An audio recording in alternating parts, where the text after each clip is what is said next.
টানা বৃষ্টি আর ভারতের মেঘালয় থেকে নামা পাহাড়ি ঢলে আগ্রাসী ময়মনসিংহের ২ জেলার নদ-নদী। বিপদসীমা ছাপিয়ে পানি ঢুকেছে ৫ উপজেলার গ্রামের পর গ্রামে।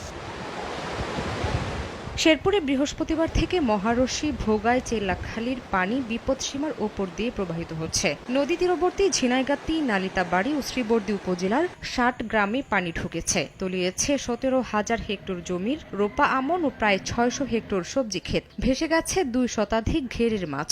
জেলা প্রশাসনের পক্ষ থেকে শুকনো খাবার বিতরণের দাবি করা হলেও বানভাসীদের অভিযোগ তারা কোনো সহায়তা পাননি। বাড়ি ঘরে পানি উঠছে এবং আমরা রাস্তাতে বাড়ি ঘরে কাগজ দিয়ে ঘর বানাইয়া রয়েছি। ঘর আর পানি, রান্না বাড়া বন্ধ, খাওয়া দাওয়া বন্ধ, গরু বাছুর পানি হচ্ছে। অষ্টআশি বন্যার পরে এরকম পানি আমরা কোনোদিন দেখি নাই। হাজার হাজার টাকার মাছ বেঁচে গা, অনেক বড় বড় মাছ আছিল পুকুরে, মাছ সব চলে গেছে। প্রশাসন থেকে এখন পর্যন্ত কোনো ত্রাণ সহযোগিতা আসে নাই। পানিবন্দীদের উদ্ধারে স্থানীয় প্রশাসনের পাশাপাশি যোগ দিয়েছে টাঙ্গাইল থেকে আসা সেনাবাহিনীর ৪টি উদ্ধারকারী দল।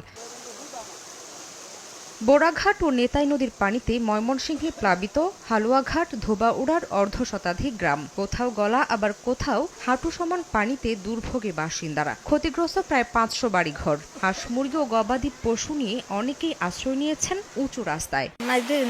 রান্না বাড়া, খাওয়া দাওয়া কিছুই নেই। অলরেডি আমার নিজের ঘরে, আমার খাটের উপরে পানি। ঘরের ভিতরে গলা হয় না পানি। বউ বাচ্চা কিনু মতন পার করে এই যে রাস্তাটা লয়ে আইছি। অসীমবিতি বন্যা এটা জীবনে ওরম দেখি নাই। ২-৩ ঘন্টার সময়ের মধ্যে এরম হইছে। আগামী ২ দিন হালকা থেকে মাঝারি বৃষ্টিপাতের সম্ভাবনার কথা জানিয়েছে স্থানীয় আবহাওয়া অফিস। শামীমা শাম্মী, সময় সংবাদ।